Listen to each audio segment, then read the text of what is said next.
दोस्तों नमस्कार। आज हम पढ़ेंगे संविधान सभा के बारे में। हम किसी भी एग्ज़ाम को दें, कोई भी एग्ज़ाम हो, जिसके लिए भी तैयारी करें, संविधान एक बहुत ही महत्वपूर्ण बिंदु है।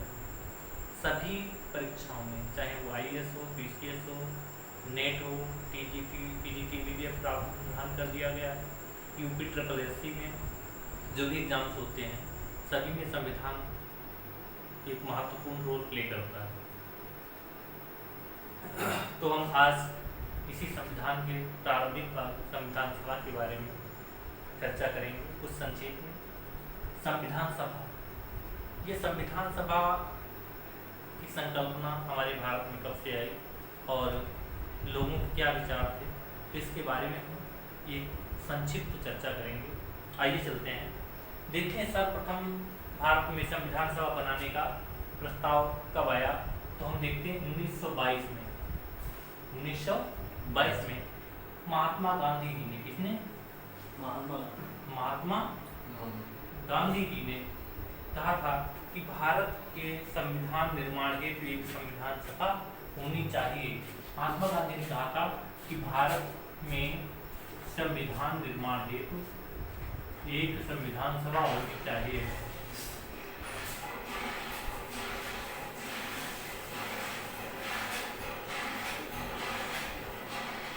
संविधान सभा, गांधी जी ने नहीं कहा कि इस संविधान सभा में कौन होगा, भारतीय होंगे या अंग्रेज होंगे, सभी भारतीय होंगे या सभी अंग्रेज होंगे, ऐसा कुछ महात्मा गांधी जी ने स्पेसिफिक नहीं किया था। लेकिन ये जरूर कहा था कि भारत में संविधान के निर्माण के एक संविधान सभा होनी चाहिए, एक संविधान सभा जो भारतीयों के लिए संविधान का निर्माण करे।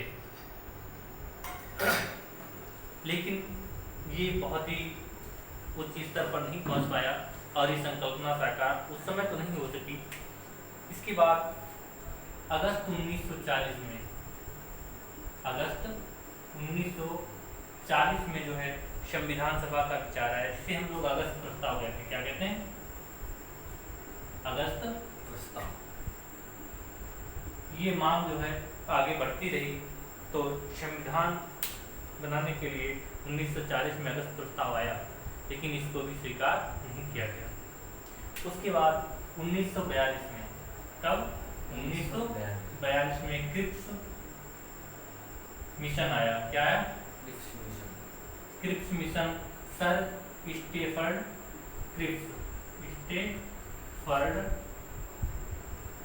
क्रिप्स की अध्यक्षता में एक क्रिप्स मिशन भारत भेजा गया।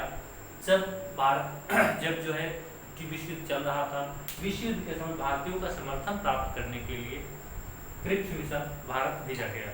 और इन्होंने कहा, सर स्टेफर्ड क्रिप्स ने, कि युद्ध की समाप्ति के बाद, क्या कहा? युद्ध की समाप्ति के बाद, इन्होंने कहा कि युद्ध की समाप्ति के बाद भारतीयों के लिए संविधान सभा का गठन किया जाएगा। युद्ध की समाप्ति के बाद संविधान सभा का गठन किया जाएगा। युद्ध की समाप्ति के बाद संविधान सभा। इस प्रस्ताव को भी नकार दिया। महात्मा गांधी ने इस प्रस्ताव को दिवालिया बैंक की पोस्ट डेटेड चेक कहा। क्या कहा? दिवालिया बैंक की पोस्ट डेटेड चेक।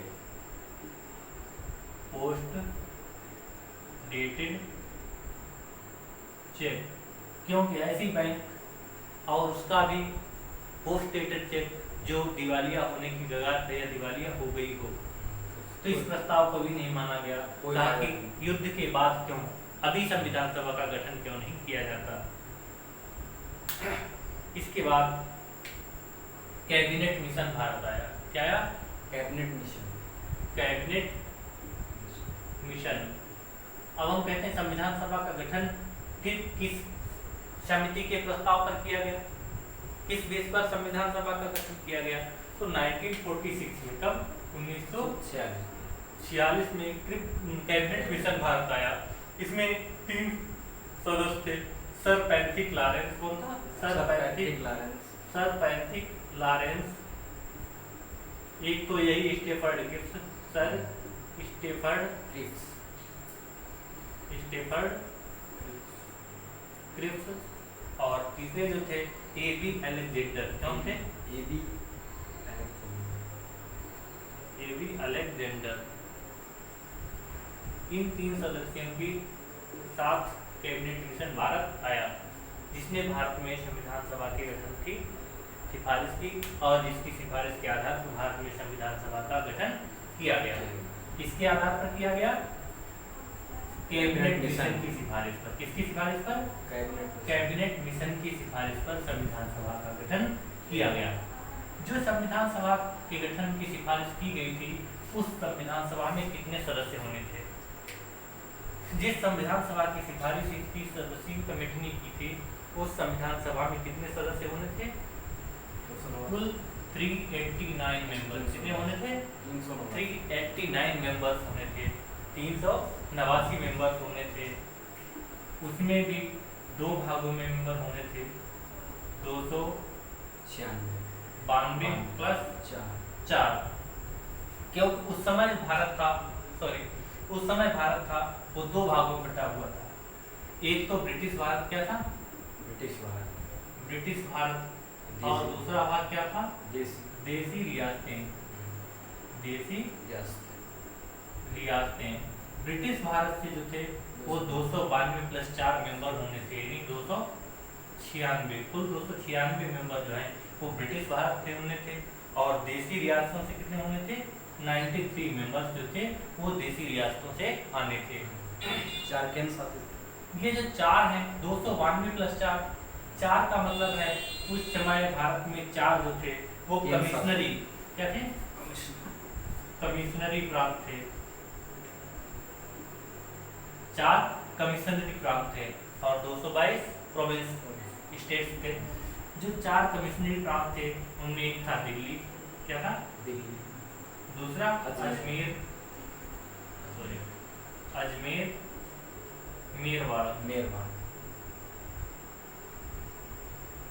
मेरवाड़ा क्षेत्र था।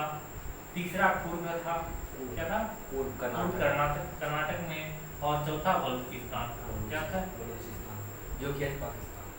जो पाकिस्तान में है, वर्तमान में कहाँ है? पाकिस्तान में है। 4 कमिश्नरी प्रांत थे, दिल्ली, अजमेर, मेरवाड़ा, कुर्ग और बलूचिस्तान, जो कि पाकिस्तान में। ये 4 कमिश्नरी प्रांत थे और इन चारों कमिश्नरी प्रांतों से एक मेंबर को जो है मनोनीत किया जाना था।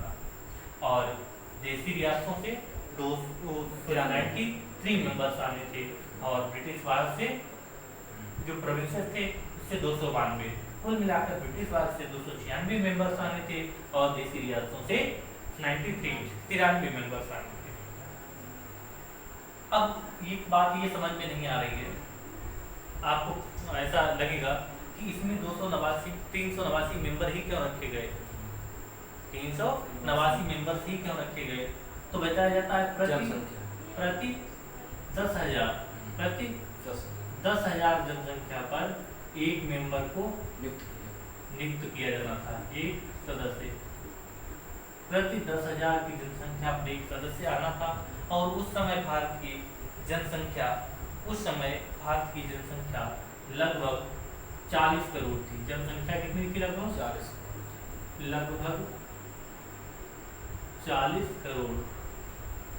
उस जनसंख्या के आधार पर यहाँ पर 389 मेंबर्स चयनित होकर संविधान सभा में आने थे, जिनका चयन किया गया था। अब ये संविधान सभा गठन हो गई। संविधान सभा में 389 मेंबर्स होने थे, 296 ब्रिटिश भारत से और 93 देसी रियासतों से। संविधान सभा का चुनाव हो गया। और उसके बाद संविधान सभा की बैठकें प्रारंभ हुई। संविधान सभा की पहली बैठक 9 दिसंबर 1946 को आयोजित की गई। कब आयोजित की गई? 9 दिसंबर 1946 को संविधान सभा की पहली बैठक आयोजित की गई। 9 दिसंबर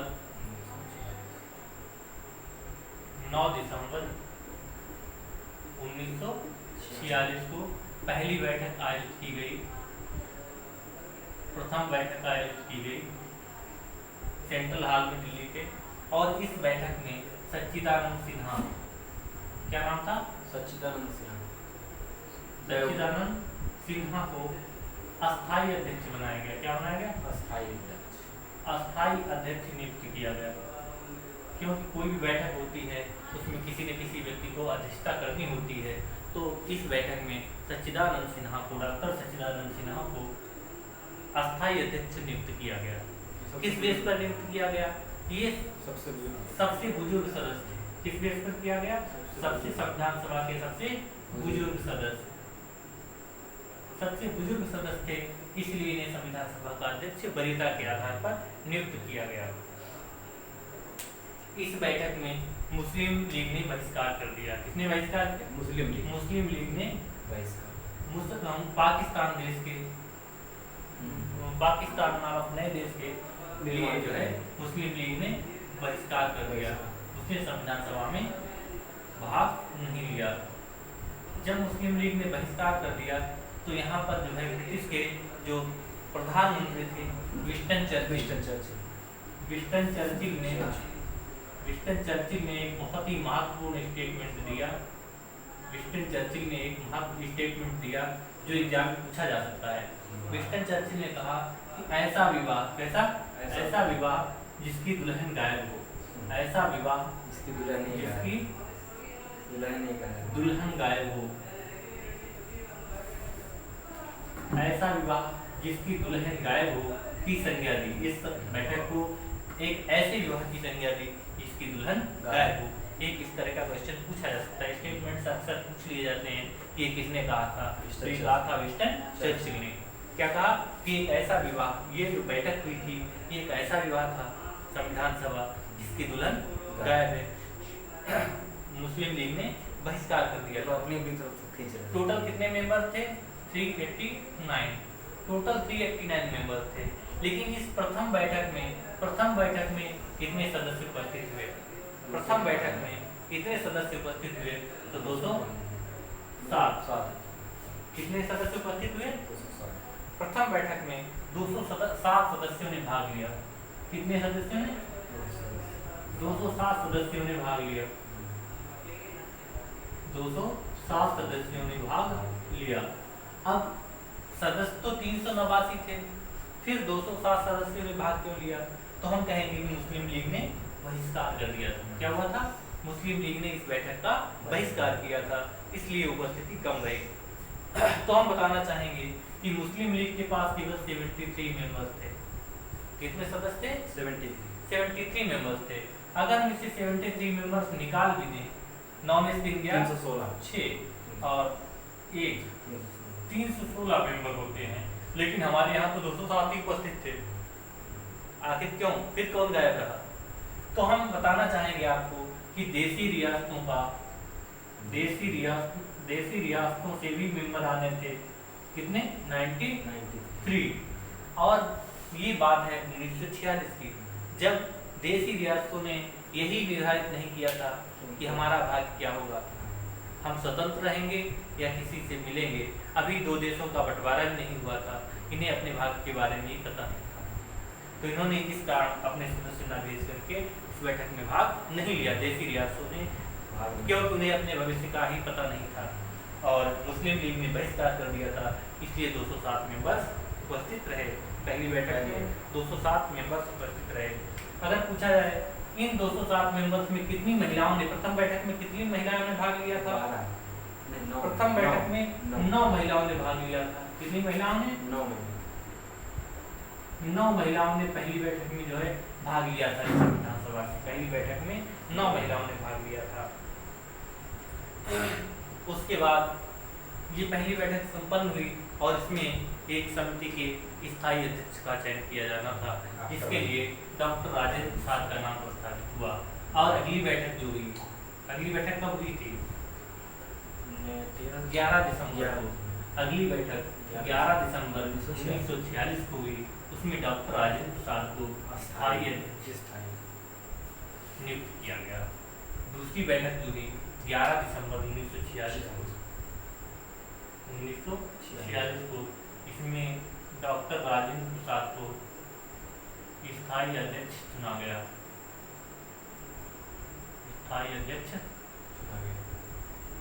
ये चुने गए थे, डॉक्टर राजेंद्र प्रसाद चुने गए थे, इन्हें स्थायी अध्यक्ष बनाया गया है। इसके बाद 13 दिसंबर 1946 को जो बैठक हुई उसमें हमारे जो प्रथम प्रधानमंत्री हुए थे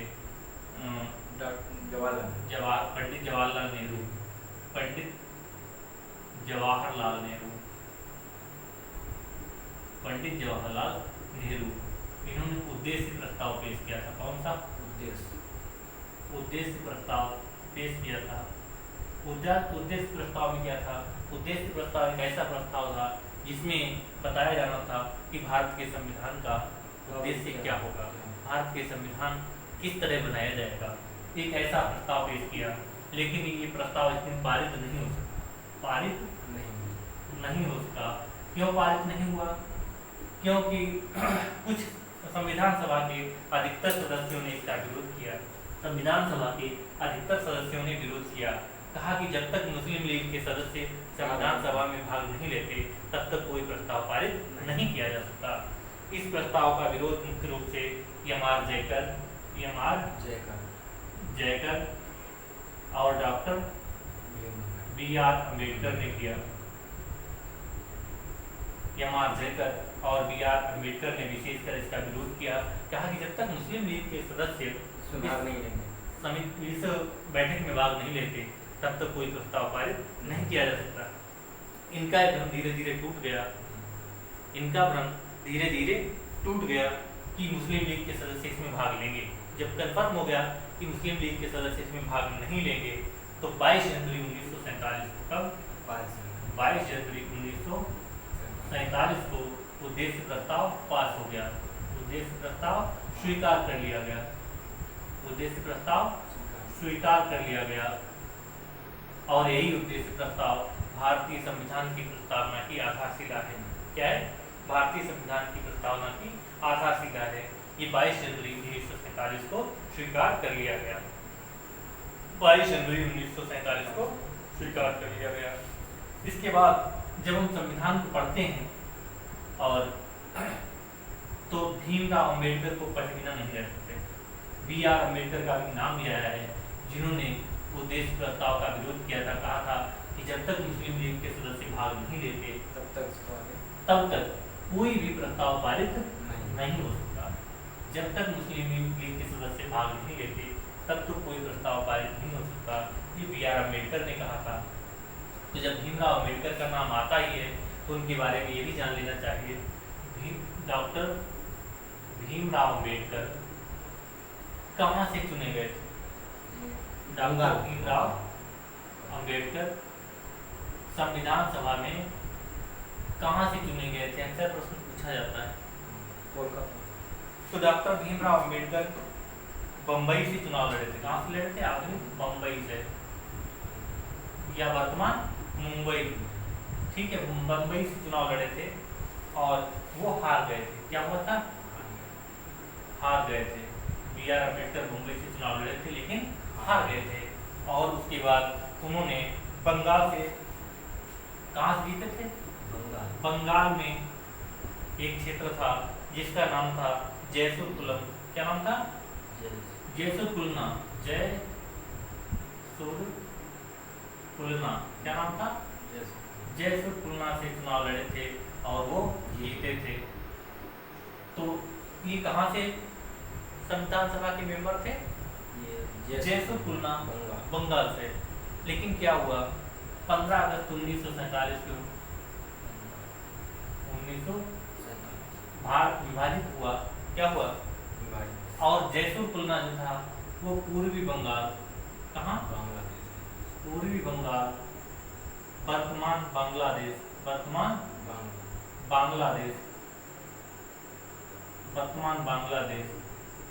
और तत्कालीन पूर्वी पाकिस्तान में चला गया था। ये तत्कालीन पूर्वी पाकिस्तान में इनका क्षेत्र चला गया था। तो यहाँ और बी.आर. अम्बेडकर भारत में ही रहे। तो जब वो क्षेत्र ही पाकिस्तान में चला गया तो उस क्षेत्र से वो मेंबर कैसे रह सकते थे? इस्तीफा दे दिया। बी आर अम्बेडकर अब जो है संविधान सभा के सदस्य नहीं थे। तो doctor V N Rao, doctor V N Rao जो संवैधानिक सलाहकार थे, क्या थे? कॉन्स्टिट्यूशनल एडवाइजर, संवैधानिक सलाहकार थे, जिन्होंने भारतीय संविधान का ड्राफ्ट तैयार किया था। वी एन राव जिन्होंने भारतीय संविधान का ड्राफ्ट तैयार किया था, इन्होंने डॉक्टर राजेंद्र प्रसाद से कहा, किसे कहा? डॉक्टर राजेंद्र प्रसाद जो अध्यक्ष थे, राजेंद्र प्रसाद से कहा कि भीमराव अंबेडकर के बिना, भीमराव अंबेडकर के बिना संविधान की परिकल्पना करना थोड़ा कठिन होगा। यानी अंबेडकर महत्वपूर्ण व्यक्ति हैं, संविधान के जानकार हैं, उन्हें संविधान सभा में अवश्य ही शामिल किया जाना चाहिए। तो संविधान सभा ने अंबेडकर का सहयोग लेने के लिए, डॉक्टर बी आर अम्बेडकर का सहयोग लेने के लिए बॉम्बे के पीएम, उस समय पीएम हुआ करते थे, क्या हुआ करते थे? बॉम्बे के पीएम एम आर जयकर को पत्र लिखा। किसे? एम आर जयकर को पत्र लिखा और उनसे जो है कहा कि अंबेडकर के लिए कोई जगह रिक्त करवाओ जिससे उन्हें संविधान, सॉरी बीजी खेर, सॉरी उस समय पीएम थे बीजी खेर, क्या नाम था? बीजी खेर के लिए पत्र लिखा, कहा कि एक सीट खाली करवाओ जिससे कि सब डॉक्टर भीमराव अंबेडकर को संविधान सभा में